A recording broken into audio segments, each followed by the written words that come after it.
In the sweltering heat of a late summer afternoon in the suburbs of Chicago, Illinois, the quaint stone facade of St. Mary's Episcopal Church stood as a beacon of joy and new beginnings for John Miller and Emily Davis, the beaming bride and groom whose love story had captivated everyone from their tight-knit families to the rowdy circle of college friends who'd traveled from across the Midwest to witness the occasion.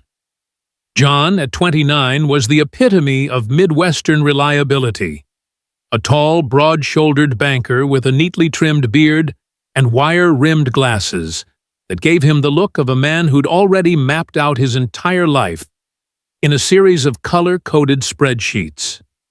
He worked at First Chicago Trust, handling loans for small businesses with a quiet integrity that earned him nods of respect in the boardroom and endless loyalty from clients who'd sooner trust him with their life savings than a flashy Wall Street hotshot. Growing up in a modest ranch-style home in Oak Park, John had always been the steady one, the son who mowed the lawn without being asked, aced his finance exams at the University of Illinois, and proposed to Emily on a crisp fall evening during a walk along Lake Michigan's shore, kneeling in the sand with a simple gold band that he'd saved for over a year to afford. His parents, Robert and Margaret Miller, watched from the front pew with tears glistening in their eyes.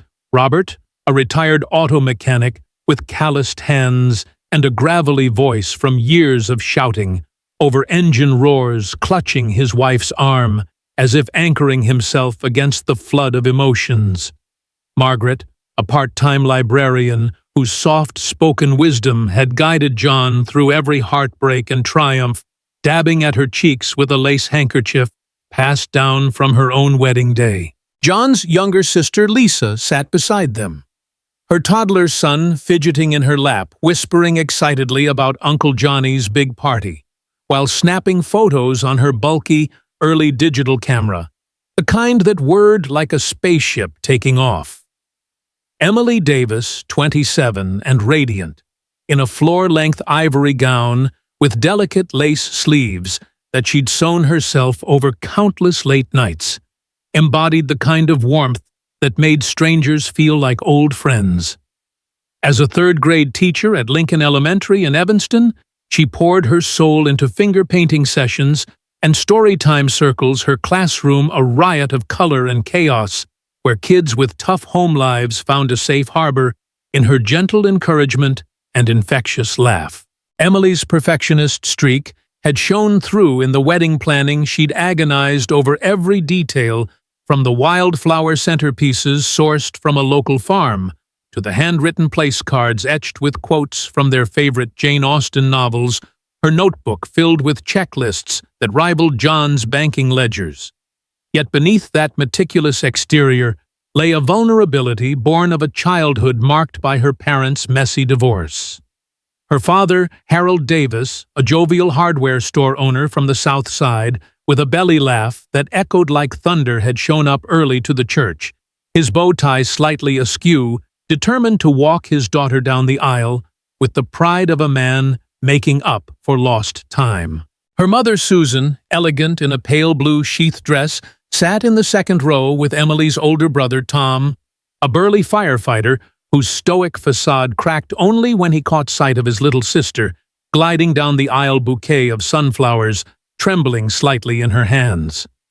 The ceremony unfolded like a dream scripted by Hollywood vows, exchanged under a canopy of stained glass light that painted the altar in hues of gold and crimson. The priest's words about enduring love resonating through the vaulted nave as the organ swelled with Pachelbel's canon. John's voice, steady as ever, cracked just once when he promised to cherish you through every storm and sunrise, drawing a collective awe from the 100-plus guests crammed into the pews, cousins from Milwaukee, sorority sisters from Emily's DePaul days, and John's golf buddies who joked they'd only come for the open bar, but ended up misty-eyed themselves. Emily's response was poetry in motion. Her eyes locked on John's as she vowed to build our forever one lesson at a time. A nod to her teaching heart that had the whole congregation chuckling through happy tears. The kiss that sealed it was tender, lingering just long enough to spark applause that built into a standing ovation. Confetti cannons, Emily's one extravagant touch, showering the couple in a blizzard of white petals as they recessed down the aisle, arms linked, faces alight, with the kind of unbridled joy that makes you believe in fairy tales. The reception that followed in the church's adjacent hall was a whirlwind of celebration, long banquet tables groaning under platters of Chicago-style Italian beef sandwiches, deep-dish pizza slices folded like tacos for easy mingling, and a towering cake frosted in buttercream roses that Emily had taste-tested with John during a rainy weekend getaway to Door County. Toasts flowed like the craft beers from local microbreweries. John's best man, his college roommate Mike, recounting the time John botched a blind date by spilling spaghetti on himself, but won Emily over with his unflappable humor. Emily's maid of honor, her teaching colleague Sarah, gushing about the surprise baby shower Emily had thrown for a struggling single mom in their school proof of her boundless empathy. Laughter echoed off the exposed brick walls as the DJ spun a mix of Motown classics and line dance anthems, the dance floor a sweaty tangle of aunts in sequined dresses and uncles cutting loose with moves they'd sworn off decades ago. John and Emily stole moments amid the chaos, whispering inside jokes during their first dance to At Last by Etta James, her head on his shoulder as he murmured about the beachside villa they'd booked in Maui, complete with sunset luau's and hikes through bamboo forests. Their honeymoon itinerary was a masterpiece of compromise. John had plotted the logistics down to the minute flights via O'Hare to Honolulu, with a layover that maximized lounge time, while Emily had curated the soul-stirring bits, snorkeling in crystal coves, stargazing picnics under Hawaiian skies, and a vow renewal at dawn on a black sand beach to keep the magic alive forever. They'd packed light but smart John's garment bag with pressed khakis and a Hawaiian shirt for laughs. Emily's carry-on, stuffed with paperback sunscreen, and a journal for scribbling dreams of the family they'd start someday, maybe a boy with John's dimples, a girl with her curls. As the afternoon sun dipped toward the horizon, casting long shadows through the hall's floor-to-ceiling windows overlooking the church's manicured lawn. The festivities wound down with hugs, clinking glasses, and promises of brunches and barbecues in the months ahead. Guests spilled out onto the gravel lot, where limos idled engines humming softly. But for John and Emily, the real send-off came in the form of their wedding car, a gleaming white Lincoln Continental from a vintage rental service in the Loop, festooned with tin cans rattling from the bumper and white satin ribbons fluttering like bridal veils from the side mirrors. The couple emerged arm in arm, Emily's train trailing like a comet's tail. John's free hand waving a final goodbye, as rice pelted them in a joyful barrage. To Maui, and beyond, someone shouted, maybe Tom's deep baritone, and the crowd erupted in cheers, parents clustering close for one last embrace. Robert pulled John into a bear hug, clapping his back with a gruff, "Make me proud, son. Bring back some of that island sun," while Margaret slipped Emily a small velvet pouch of good luck charms from her grandmother's collection, her voice thick. "Your family now, dear, always." Harold, ever the softy, kissed Emily's forehead and joked about wiring extra cash for emergency piña coladas, but his eyes betrayed the lump in his throat. Susan, composed as always, adjusted Emily's veil one last time, whispering, "You've got this, love, like yours doesn't fade." With a final toot of the horn and waves through the open windows, the Lincoln pulled away at around 5 o'clock, heading east on the Eisenhower Expressway toward O'Hare International, the city's sprawling gateway to the world, just an hour's drive under normal traffic. Inside, John and Emily settled into the plush leather seats, the partition up for privacy, as the chauffeur, a silver-haired gent named Frank, with a penchant for old Sinatra tunes, eased into the flow of Friday evening commuters.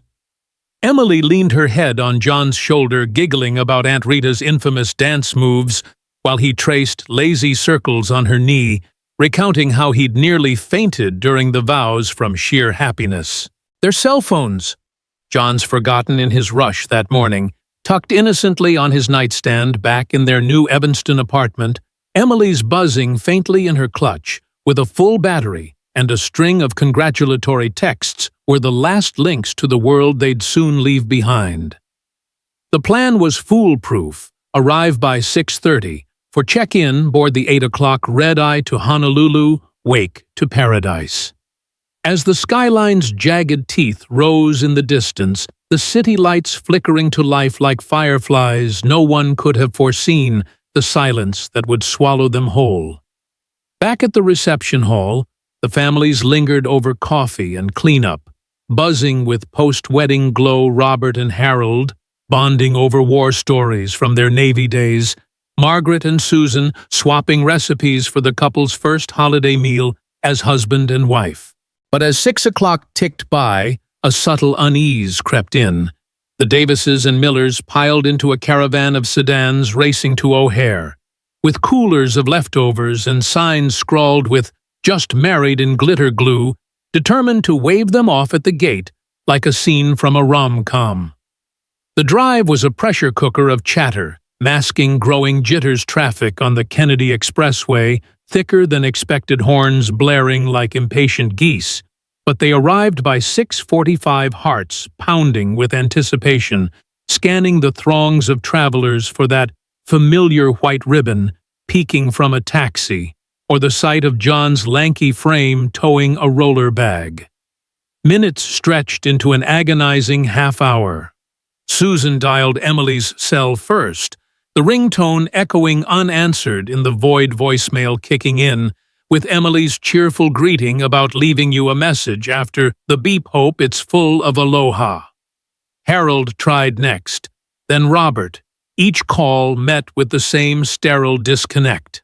Maybe they're stuck in line, Lisa suggested, bouncing her son on her hip, but her smile faltered as 7 o'clock loomed, the boarding announcements crackling overhead like distant thunder.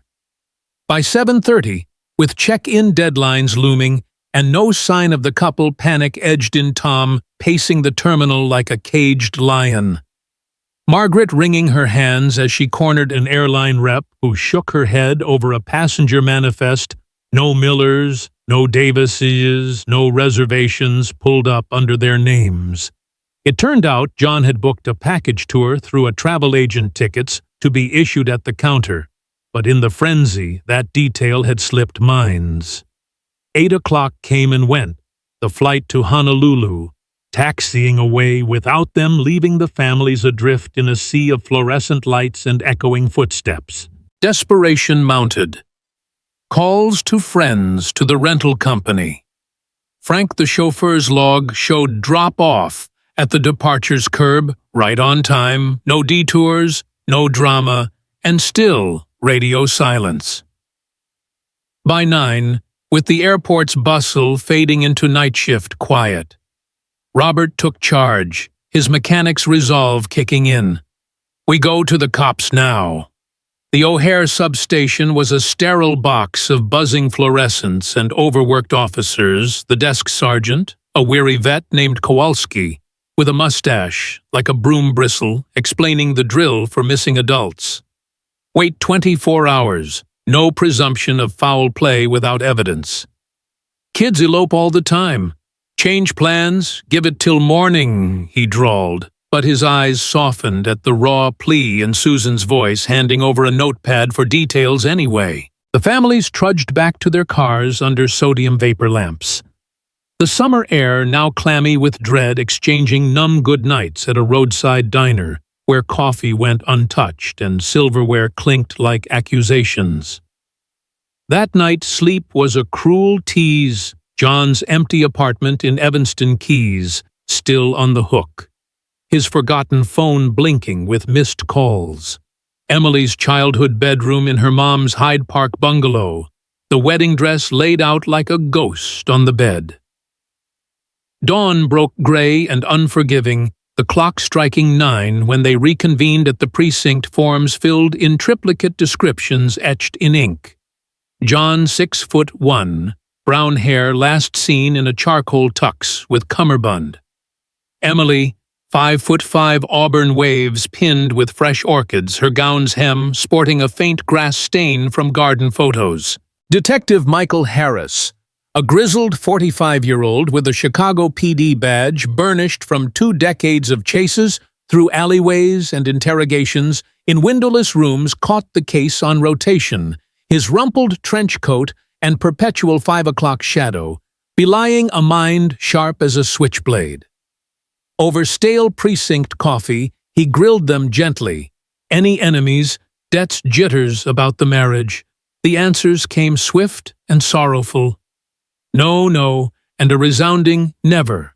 John and Emily were the golden couple planners extraordinaire, whose joint calendar brimmed with PTA fundraisers, mortgage pre-approvals, and dreams of a starter home in the North Shore burbs. Harris nodded, jotting notes, then dispatched uniforms to trace the route from St. Mary's on Harlem Avenue, merging onto I-294 northbound, a straight shot to O'Hare's spiderweb of terminals. Early checks yielded zilch. No white Lincoln on toll cams, no abandoned tuxedo in a ditch, no frantic calls to 911. Frank swore the drop-off was textbook, the couple hand in hand laughing about beating the rush. As the day wore on, Harris widened the net canvassing gas stations along the tri-state tollway, querying airport valets for a bridal limo idling too long, but the trail evaporated like morning fog off Lake Michigan. Whispers of worry turned to outright fear had they veered off for a spontaneous detour, a lover's lane overlook, or worse, carjacked in a blink, vanished into the underbelly of a city that swallowed secrets whole. The Millers and Davises, once strangers bound by joy, now forged in shared vigil, huddled in Robert's living room that evening, take-out pizza growing cold as they pored over maps and phone logs. Susan's hands trembling as she replayed Emily's last voicemail from the morning mom. "It's gonna be perfect. Love you tons." By midnight, with Harris promising boots on the ground at first light, exhaustion claimed them in fits and starts, but the what-ifs gnawed like rats in the walls. Little did they know, this was merely the overture to a symphony of sorrow, a disappearance that would echo through their lives like a half-heard echo in an empty hall. The white ribbons of that fateful car destined to unravel secrets buried deeper than any suburban grave. As the clock ticked past 2 a.m., the wind off the lake rattling the windows, a collective prayer hung unspoken, bring them home whole, and laughing to the life they'd only just begun to build. But the silence from the road to O'Hare stretched on vast and unyielding a void, where happiness had dared to bloom. As the first rays of dawn sliced through the grimy blinds of the Chicago PD's missing persons bullpen, Detective Michael Harris nursed his third black coffee of the night, the bitter sludge doing little to chase away the fog of a sleepless shift, or the knot of unease twisting in his gut over this latest case, the vanishing of John Miller and Emily Davis, fresh off their wedding vows, like ghosts slipping through cracks in the city's concrete skin. Harris, a lanky 45-year-old with a perpetual squint from too many stakeouts under sodium lights, and a voice gravelly from chain-smoking Camels, he swore he'd quit after his divorce had seen his share of runaways, and regrets cheating husbands, bolting to Reno teens, thumbing rides to California dreams. Even the occasional bitter ex staging a dramatic exit. But this, a picture-perfect pair tux and gown still starched, evaporating en route to paradise. It gnawed at him like a bad tooth, the kind you ignore until it abscesses. He flipped through the file again, photos of the couple beaming from a park bench last fall, John's arm slung casual around Emily's shoulders. Witness statements from the church lot unanimous on the white Lincoln pulling away clean at 5 sharp. Frank, the chauffeur's affidavit swearing the drop-off at O'Hare's curb, was textbook, the bride giggling about Mai Tais while the groom tipped him $20 with a wink. No red flags, no detours logged on the odometer. Harris rubbed his stubbled jaw, eyeing the wall map pinned with red yarn tracing the Eisenhower to the tri-state tollway, a spiderweb of arteries pulsing with Friday night freight that should have spat the couple out at the airport by 6:30 tops. "All right, team," he barked to his squad of 3 rookie Patel fresh from the academy with enthusiasm that bordered on puppyish, grizzled sergeant. O'Malley, whose gut hung over his belt like a badge of honor, and tech whiz Lena Vasquez, who could coax ghosts from grainy CCTV if you gave her enough Red Bull. We fan out. Patel hit the toll cams on I-294 every frame from Harlem to the Kennedy merge. O'Malley canvas, the truck stops off. I-90, talk to the night owls who see everything. Vasquez pull airport perimeters, valet logs, even the damn baggage claim feeds. And me, I'll shake the rental joint and lean on any bridal vendors for loose lips. The bullpen hummed to life, keyboards clacking like Morse code for hope, as Harris grabbed his keys for the drive to elite limos in the shadow of the Loop's skyscrapers, where the owner, a slicked-back Gino Moretti in a polyester suit that screamed 80s mob flick, met him at the door with a scowl and a styrofoam cup of swill. "Look, detective, that Lincoln's mint full tank, fresh tires, no GPS bells and whistles back then, but Frank's the best swears he kissed the curb and peeled out clean. Bride and groom. All smiles, no drama. Harris pressed anyway, sketching Emily's gown hem with its telltale grass smudge from the church garden shots, but Moretti just shrugged, palms up, like a guy dodging a subpoena. Back at the precinct by noon, the leads trickled in like a leaky faucet. Patel's toll footage caught a white sedan. Maybe the Lincoln hard to swear with the angle and low-res grain, but it ghosted after the Des Plaines toll. No easy pass ping, no tail lights, fading into the merge. O'Malley radioed from a dingy Arby's off the tollway, where a fry cook named Darnell swore he'd clocked a bridal rig pulling in around 6:15, the groom looking pale as milk bride dabbing her eyes like she'd caught a whiff of bad news. But when pressed on plates or faces, it dissolved into kinda like that guy on the news, you know, useless as a screen door on a submarine. Vasquez struck digital gold, or close enough. A blurry still from O'Hare's short-term lot showed white ribbons fluttering past a security kiosk at 6:28. But the plate blurred in the heat haze, and the guard on duty that shift, a retiree named Herb, with cataracts thicker than his accent, mumbled about too many white cars.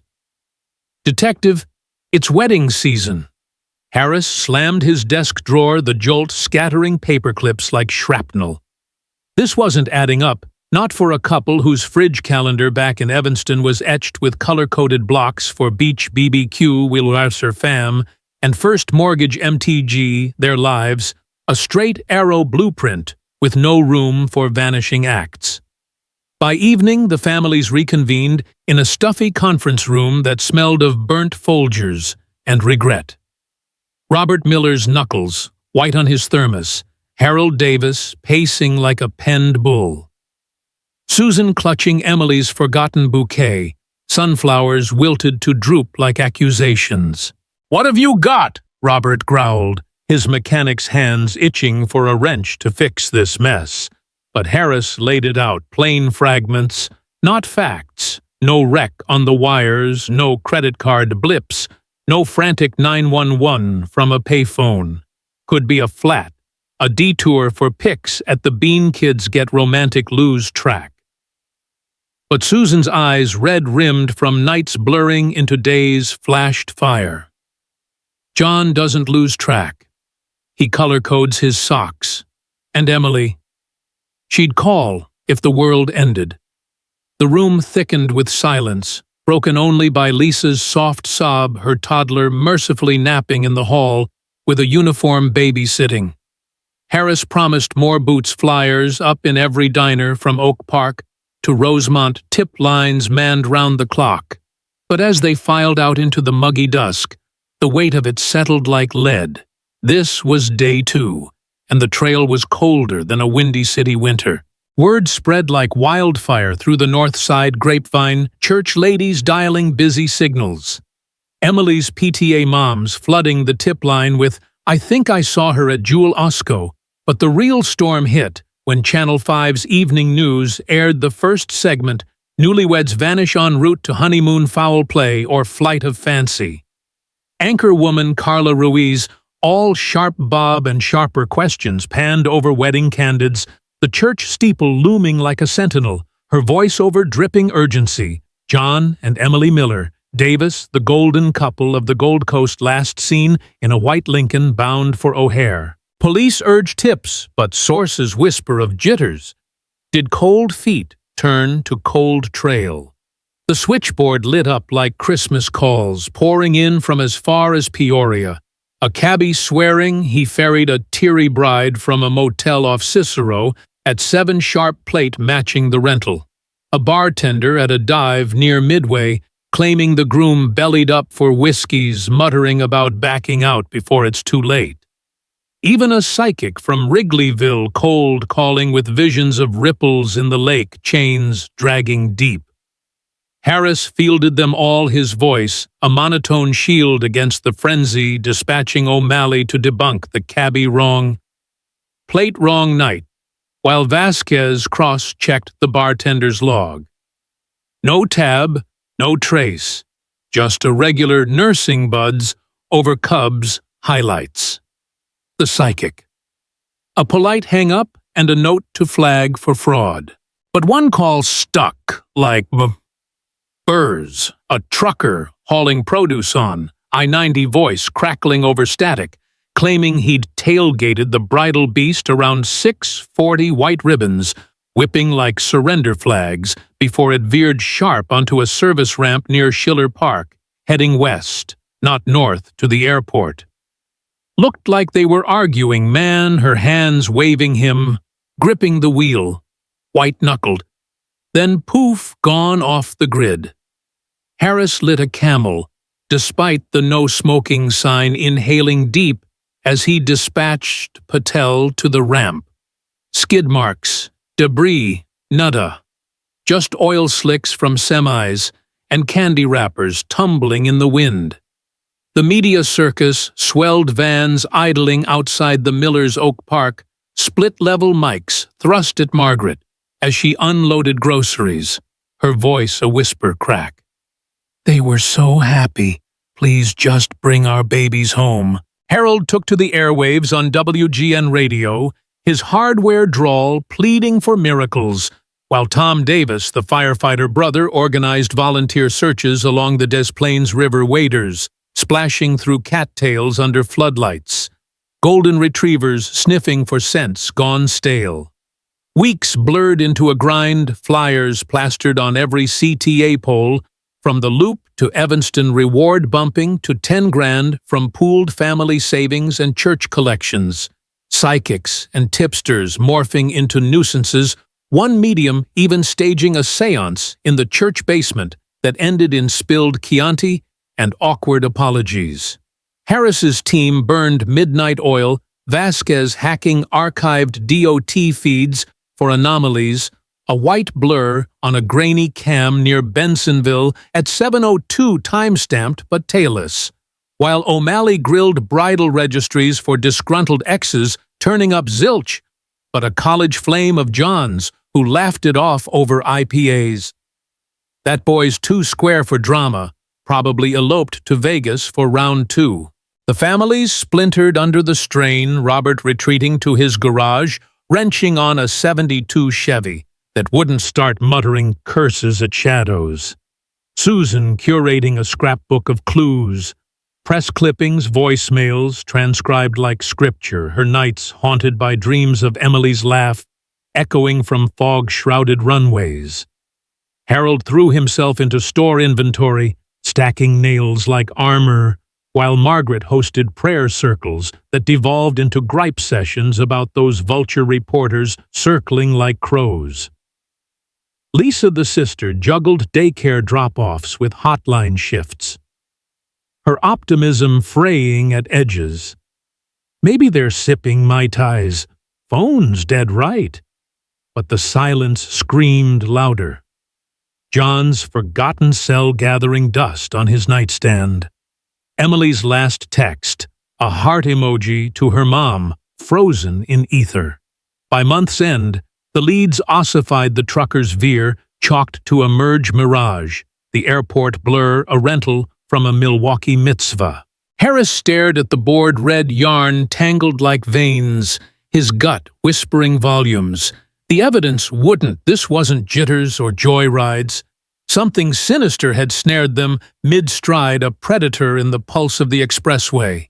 He filed the prelim report, active low priority, but privately vowed more trading sleep for stakeouts on lovers' lanes where shadows played tricks. The public pulse quickened, then slowed, headlines fading from front-page frenzy to back-section blurbs. Missing newlyweds. The month on trail cools. Tips dwindled to cranks, rewards, unclaimed, the white Lincoln, a phantom in collective memory. The Davises shuttered Emily's classroom temporarily, her sub-pasting smiley stickers over empty desks. The Millers paused lease papers on that dream condo in Lincoln Park, boxes of unopened wedding gifts stacking like tombstones in the basement. Hope, that stubborn weed, clung by threads, Robert pinning Polaroids to the fridge. Susan lighting candles at St. Mary's each dawn, but despair rooted deep, a slow poison seeping through cracks in resolve. Harris chain-smoking on his fire escape, overlooking the L tracks rattling below. Exhaled smoke rings into the night, pondering the void, where vows met, vanishing in a city of millions. How does love just dissolve? The answer eluded, a riddle, wrapped in ribbon, buried under layers of what-ifs and whys. As the investigation teetered on the brink of cold case purgatory, families adrift in a sea of unanswered rings. The discovery of the white Lincoln Continental at the bottom of Lake Michigan, its rusted frame hauled from the depths like a ghost ship, sent shockwaves through Chicago, rekindling a 12-year-old mystery that had long faded into the city's undercurrent of unsolved woes. Detective Michael Harris, now 60, with a limp from a bad chase in Englewood and a desk job he loathed, felt the case claw him back from the edge of retirement. The Lincoln, caked in silt and barnacles, bore the unmistakable white ribbon of John and Emily Miller Davis's wedding day, its license plate a grim match to the rental records from that fateful afternoon. But the car was empty. No bodies, no bags, just a corroded Timex watch, engraved with "To John Forever E," and a shred of satin ribbon clinging to the antenna like a plea. Harris, his trench coat swapped for a department-issued blazer, stood in the impound lot under harsh floodlights, his cane tapping the gravel as techs swarmed the wreck. No crash damage, brakes intact. Sunk dead center of the drop-off led forensic tech. Ramirez muttered, her tablet glowing with scans. This wasn't a skid. It was placed. The news hit like a sledgehammer. Channel 5's Carla Ruiz broadcasting from the lakefront missing newlyweds' car. Found after 12 years. But where are they? The Millers and Davises, weathered by a decade of grief, converged at the lot. Robert Miller's voice breaking as he touched the rusted door. My boy's car, empty. Susan Davis clutched Emily's passport photo from a news clipping, whispering she was here. A month later, a hiker in the Indiana Dunes 20 miles from the lake stumbled on a battered Samsonite suitcase, tagged with Emily's name containing her passport, a warped cookbook, and a lone pearl earring. The find deepened the enigma. Why was her bag so far from the car? Harris's task force, bolstered by FBI profilers and new tech, scoured the dunes and lake bed, but 12 years had erased DNA and prints. Theories swirled an accident with an improbable escape, a staged disappearance, or a third party sinking the car and scattering evidence. A trucker's old tip about a dark SUV tailing the Lincoln resurfaced, but its stolen plates led nowhere. The families clung to hope. Susan's shrine of Emily's photos, Robert's untouched model trains, yet despair grew. Media frenzy faded to speculation, and Harris, staring at the lake's dark expanse, knew some truths might stay buried. The couple's love a beacon snuffed out in Chicago's depths. As the relentless churn of seasons etched another decade into the frost, kissed ledges of Lake Michigan, the Miller-Davis saga settled into the uneasy limbo of legend, a cautionary whisper in Chicago's oral history, traded over beers at Murphy's Bleachers during Cubs night games, or dissected in armchair forensics on Reddit threads that bloomed and withered like urban weeds. The task force, once a hive of frantic activity with whiteboards scrawled in marker hieroglyphs and coffee rings staining case files like bloodstains, had slimmed to a skeleton crew. Harris, now a silver-haired consultant pulling strings from a home office cluttered with faded Polaroids and dog-eared FBI manuals. Ramirez, promoted to lab chief, but haunted by the suitcase's unsolved fibers, her nights spent cross-referencing cold databases in a futile bid for closure. O'Malley retired to a fishing shack in Door County, swapping stakeout stories for walleye tales, though he'd still field Harris's midnight calls with a gruff, "Ain't over till the fat lady sings Mikey." The lake and dunes had given up their grudging offerings. The Lincoln's empty husk auctioned off as scrap to fund victim trusts. Emily's passport archived in a climate-controlled vault at the State Crime Lab, like a relic from Pompeii. But the real void lingered in the families, a hollow, that time papered over with routines, yet never filled.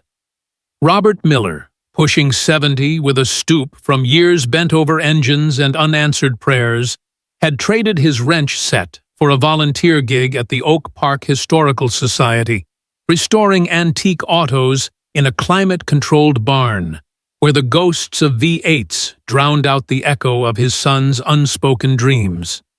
He'd remarried quietly to a widow from his church quilting circle, a kind-eyed woman named Ellen, who baked apple pies that tasted of second chances and hung John's wedding photo on the mantel, without a word, her gentle prods. Talk about him today, Rob coaxing fragments of memory from the vault he'd built around his heart. Margaret, ever the quiet anchor, channeled her grief into a foundation in Emily's name. The Davis Miller Memorial Fund, doling out scholarships to aspiring teachers from underfunded South Side schools, her watercolor lakescapes now sold at craft fairs to pad the endowment, each brush stroke a defiant stroke against the fog that had swallowed her daughter-in-law whole. Up in Hyde Park, Harold Davis shuffled through his golden years with the aid of a walker etched with fishing lures, a nod to the rod and reel escapes he'd shared with Emily on childhood jaunts to Lake Calumet, his hardware empire a distant memory replaced by part-time shifts at a Home Depot, where he'd dispense unsolicited wisdom on socket wrenches to wide-eyed millennials. Life's like a bolt, tighten too much, it strips. Loose, it rattles apart. Susan, the unyielding matriarch, had authored a slim memoir, Ribbons in the Waves, self-published through a vanity press, and stocked in every indie bookstore from Andersonville to Hyde Park, its pages a mosaic of Emily's crayon drawings and John's love letters, proceeds funneled to missing persons. advocacy groups that lobbied for better tech in cold cases, drones over drop-offs, AI sifting satellite feeds for anomalies. Tom, the battalion chief turned deputy fire marshal, mentored rookies with tales tempered by loss. His office wall, a gallery of commendations flanking a framed news clip of the lake recovery. Keeps me sharp, can't let the flames win, if the dark does first. Lisa Miller Klein, with her boys, now lanky teens obsessed with Fortnite and college apps, wove the uncle's myth into family lore during holiday charades. Her laughter, a bridge over the chasm.